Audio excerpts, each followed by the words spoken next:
Hey there, it's Teresa. Wow, so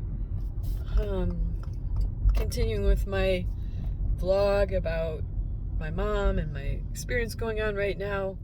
Eventually, this content is going to get a lot more focused on dementia prevention, as I mentioned in another video, but I'm still in transition and I just don't have the capacity or time or space to do that, to really get really organized and produce something that's of much higher quality. I do hope and pray for that. But in the meantime, I just wanted to get a short list out here. We got my mom into independent living, but quickly, she's been there now just a week and a day, quickly found out that she is not ready for independent. She's beyond it now. She needs really assisted living. And so diving into the whole world of senior care, what are the options out there in the United States, at least in Michigan, is pretty shocking in some ways. The cost for independent living where my mom is staying in a county which is considered to be more affordable, $4,700 a month. That's for independent living.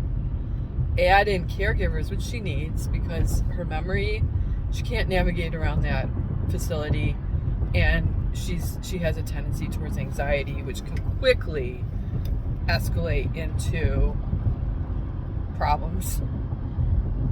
And the facility will not allow her to stay in independent living if she's simply just not independent in every level.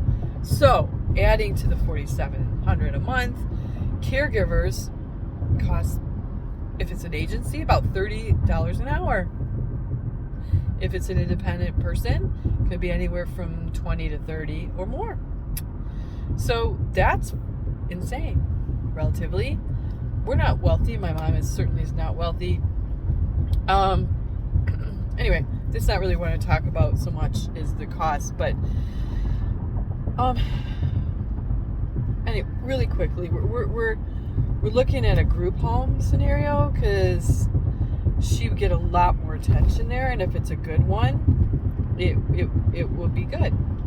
Anyway, just going on, the stress of all that, I can't even speak to it. I really can't. My point, though, is that dementia is a nightmare.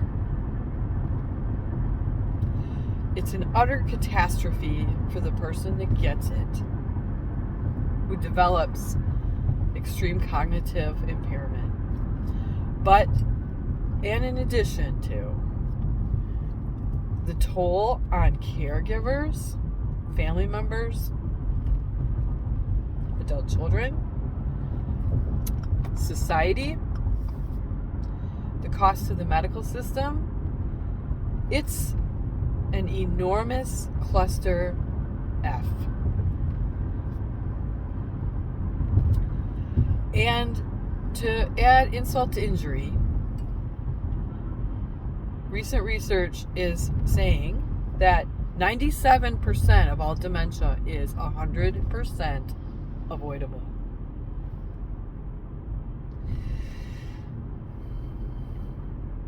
I don't know. I let that sit with me, and it's like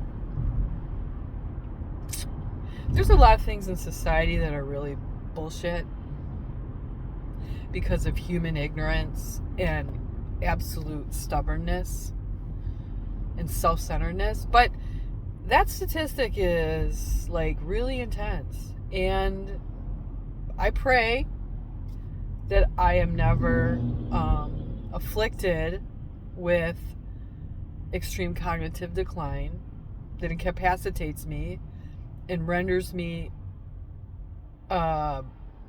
completely non-functional and dependent on others for my survival. I pray that doesn't happen to me, but I'm doing more than praying that it doesn't happen to me. I'm so motivated after this experience with my mom to take steps to ensure that it doesn't happen. At least every feasible thing that I can do of my own agency, my own volition, and my own health to make sure it doesn't happen. So if 97% of people who will be developing dementia in the next decade or two did the same thing, what could we do? Could we turn the tide, stem the tide of the epidemic of extreme cognitive impairment? I bet we could. And so, while there's so many things I could talk about relative to health, I do have a trauma-informed focus to my work. I realized that dementia fits right into that. And so that's the platform. So really quickly, just to get this out, I came up with a list of reasons why a person should be interested in engaging in a dementia prevention lifestyle. Number one would be genetics, although that's the least probably influence. If you've had a parent or a grandparent that developed, relatively extreme cognitive impairment that could be called some form of dementia, Alzheimer's, etc., then you would definitely want to engage in a dementia prevention lifestyle. If you've had a history of insomnia, long-term, chronic, or even intermittent at different points of your life, but it was severe, you definitely want to engage in a dementia prevention lifestyle. If you have obesity, insulin resistance, diabetes, you absolutely need to engage in a dementia prevention lifestyle.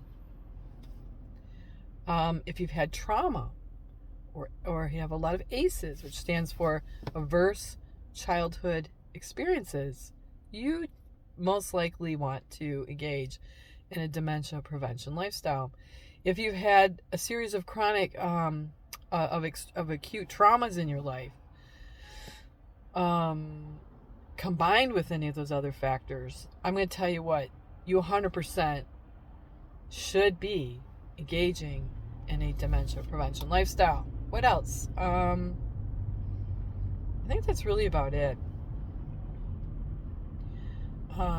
If you are a person who is chronically anxious, worried, afraid, super angry, tense, if your body is tense a lot, you see older people and they're kind of stooped over, their spine is super tense, or they have that kind of military neck, really rigid, they're shuffling when they walk.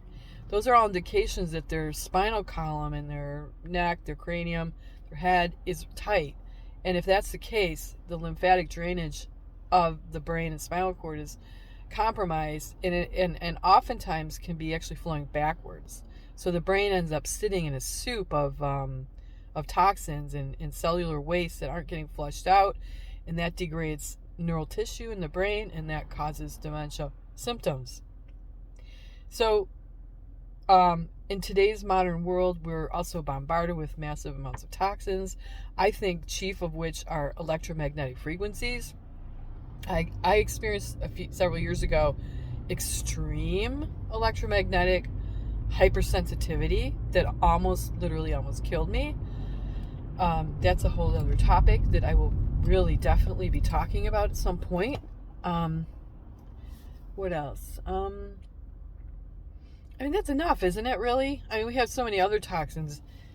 Oh my God, in our world. Sorry. That was bizarre. Somebody was backing up, and I thought my brakes were giving out. The optical illusion. The car was coming closer to me, but it wasn't my brakes. It was there backing up. Okay, I have to catch my breath on that one. What else? So here's the thing.